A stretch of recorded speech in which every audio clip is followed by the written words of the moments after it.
ಕೇಂದ್ರ ಸಚಿವ ಕುಮಾರಸ್ವಾಮಿಗೆ ಹೈಕೋರ್ಟ್ನಿಂದ ರಿಲೀಫ್ ಸಿಕ್ಕಿದೆ. ಭೂ ಒತ್ತುವರಿ ಪ್ರಕರಣದಲ್ಲಿ ಕುಮಾರಸ್ವಾಮಿಗೆ ತಾತ್ಕಾಲಿಕ ರಿಲೀಫ್. ಎಚ್ಡಿಕೆ 14 ಎಕರೆ ಭೂಮಿ ಒತ್ತುವರಿ ಮಾಡಿದ್ದಾರೆಂಬ ಆರೋಪಕ್ಕೆ ಸಂಬಂಧಪಟ್ಟ ಹಾಗೆ ಕೇತಗಾನಹಳ್ಳಿ ಬಳಿ 6 ಎಕರೆ ಒತ್ತುವರಿ ಸಂಬಂಧ ತಹಸೀಲ್ದಾರ್ ನೋಟಿಸ್ ಅನ್ನು ಕಳುಹಿಸಿದ್ದು.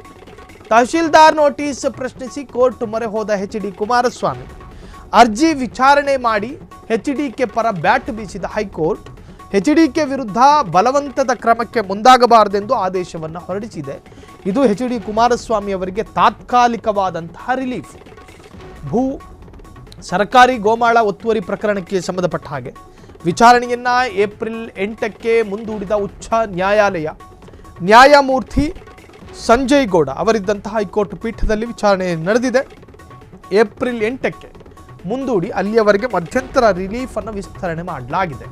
ನ್ಯಾಯಮೂರ್ತಿ ಸಂಜಯ್ ಗೌಡ ಅವರಿದ್ದಂತಹ ಪೀಠದಿಂದ ಈ ಆದೇಶ ಬಂದಿರುವಂತಹದ್ದು. ಏಪ್ರಿಲ್ 8ಕ್ಕೆ ಮುಂದೂಡಿಕೆಯನ್ನು ಮಾಡಲಾಗಿದೆ.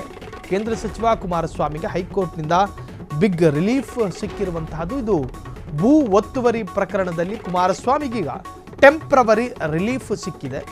ಎಚ್ಡಿಕೆ 14 ಎಕರೆ ಭೂಮಿ ಒತ್ತುವರಿ ಮಾಡಿದ್ದಾರೆಂಬ ಆರೋಪ. ಕೇತಗಾನಹಳ್ಳಿಯ ಒಂದಷ್ಟು ಸರ್ವೆ ನಂಬರ್ ಆ ಜಾಗ ಭೂಮಿಯನ್ನು ಕಬಳಿಸಿದ್ರು ಕುಮಾರಸ್ವಾಮಿ ಎನ್ನುವಂಥ ಗಂಭೀರ ಆರೋಪ ಇತ್ತು. ಆ ಒಂದು ಹಿರೇಮಠ ಎನ್ನುವಂತಹ ವ್ಯಕ್ತಿ ಹಿಂದೆ 15-20 ವರ್ಷದ ಹಿಂದೆ ದೂರು ದಾಖಲು ಮಾಡಿದ್ರು. ಅದಕ್ಕೆ ಸಂಬಂಧಪಟ್ಟ ಹಾಗೆ ಮೊನ್ನೆಯಷ್ಟೇ ಆದೇಶ ಹೊರಬಂತು. ತಕ್ಷಣದಲ್ಲಿ ಅದನ್ನು ತೆರವು ಮಾಡಬೇಕು. ಆಗ ಅಲ್ಲಿನ ಜಿಲ್ಲಾಧಿಕಾರಿಗಳ ಆದೇಶದ ಪ್ರಕಾರ ಅಲ್ಲೊಂದಷ್ಟು JCBಗಳು ಹೋಯಿತು, ಒಂದಷ್ಟು ಅಧಿಕಾರಿಗಳು ಹೋದರು. ಕೇತಗಾನಹಳ್ಳಿಯ ಮುಂದೆ JCBಯ ಕೈಗಳು ಘರ್ಜಿಸೋದಕ್ಕೆ ಶುರು ಮಾಡ್ತು.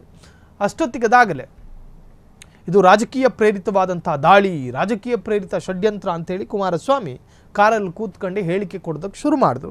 ಈಗ ಅದೇ ಪ್ರಕರಣದ ವಿಚಾರಣೆಗೆ ಸಂಬಂಧಪಟ್ಟ ಹಾಗೆ ಸಿಗ್ತಾ ಇರ್ತಕ್ಕಂಥ ಬ್ರೇಕಿಂಗ್, ಎಚ್ಡಿಕೆ ವಿರುದ್ಧ ಬಲವಂತದ ಕ್ರಮಕ್ಕೆ ಮುಂದಾಗಬಾರದೆಂದು ಆದೇಶ ಬಂದಿರುವಂತಹದ್ದು.